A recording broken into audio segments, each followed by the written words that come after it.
दिख रहे लीडरों में खामोश नजर आते हैं। देखिए, बात यहाँ खामोश रहने की नहीं। सबसे पहले बीजेपी की पॉलिसी पर अगर नज़र डालें तो पता चलता है कि बीजेपी की पॉलिसी ही नहीं बल्कि उसका एजेंडा है कि मुसलमानों को पीछे धकेलें। और इसी एजेंडे के तहत श्री नरेंद्र मोदी हमारे जो अब वज़ीर आज़म हैं, वो जब चीफ मिनिस्टर थे गुजरात के, उस वक्त उन्होंने माइनॉरिटी फ़ंड को वापस कर दिया था, ये कहते हुए कि हम लोगों को अलग अलग तौर पर नहीं देते।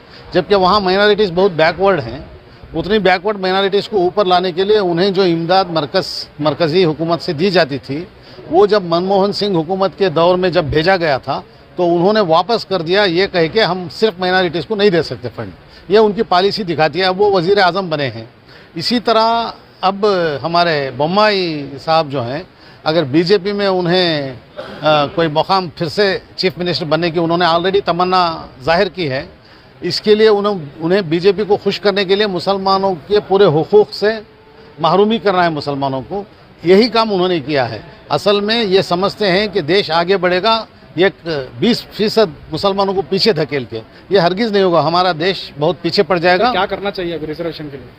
नहीं, अभी हम मुसलमानों को चाहिए कि हम मुत्तफ़िक़ा तौर पर हमारे बच्चों को जनरल कैटेगरी में ज़्यादा से ज़्यादा मेहनत लगाने की तरगीब दें। इसी के साथ जहाँ तक रिज़र्वेशन हमारा निकाल दिया गया है और हमें महरूम कर दिया गया है, इसके लिए हमारे चुने हुए जितने लीडरान हैं, एमएलएस एमएलसीज, जो बहुत आसानी से सीएम की तरफ पास जा सकते हैं, वो सबको मुत्तफ़िक़ा तौर पर सब मिलकर सीएम के पास जाकर वो बताएं कि ये हक़ हारने के बराबर है एक कमज़ोर तबके का। ये सच्चर राजेंद्र सच्चर कमेटी ने कहा है कि मुसलमान दलितों से पीछे हैं, और कुंडू कमीशन ने कहा है कि मुसलमानों का बहुत पिछड़ापन है। इसके बावजूद अगर सारे हिंदुस्तान के 20% आबादी को पीछे धकेलने की ये सोच रहे हैं तो ये देश को पीछे कर रहे हैं। इसका उन्हें याद दिलाना चाहिए।